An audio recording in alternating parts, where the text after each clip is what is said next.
అందరికీ నమస్తే అండి. ఇప్పుడు మన వీడియో ఏమంటే ఆల్రెడీ మీ అందరికీ తెలియజేశాను. నన్ను గన్న నా తల్లి వచ్చారు అన్నట్లుగా.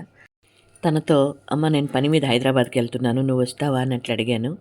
కృష్ణుడి గుడి చూపిస్తే వస్తానమ్మా అన్నట్లుగా అన్నారు. కాబట్టి నాతో పాటు హైదరాబాద్‌కి తీసుకెళ్ళి తనెంతో ఇష్టంగా, భక్తిగా కొలిచే కృష్ణ భగవాన్ని దర్శనం చేయించి, ఇంకా గుడిలో నన్ను నేను పరిచయం చేసుకుంటూ, అదేవిధంగా మా అమ్మని పరిచయం చేస్తూ, తన ద్వారా ఈ రకంగా చిన్న డొనేషన్ గుడికి అందించామండి. అదేవిధంగా అమ్మకు కొన్ని పుస్తకాలు కూడా కొనిచ్చాను గుడిలో. చాలా ఇష్టంగా దాన్ని చదువుతున్నారు ఇప్పుడు ప్రస్తుతానికి. తనకు చాలా ఇష్టమైన పని అంటే పుస్తకాలు చదవడమే. అందుకని కొనిచ్చా.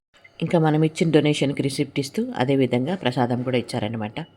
ప్రసాదం తీసుకొని అందరూ భజన చేస్తా ఉంటే ఆ భజనలో మేము కూడా కాసేపు పాల్గొని ఇంకా అక్కడి నుండి బయలుదేరాం. గుడిలో మన అభిమానులు చాలామంది నన్ను గుర్తుపట్టి పలకరించారండి. చాలా సంతోషంగా అనిపించింది. ఇది ఈ పూట మన చిన్ని వీడియో. నచ్చితే లైక్ చేయండి అబ్బా. ఓకేనా? Thank you.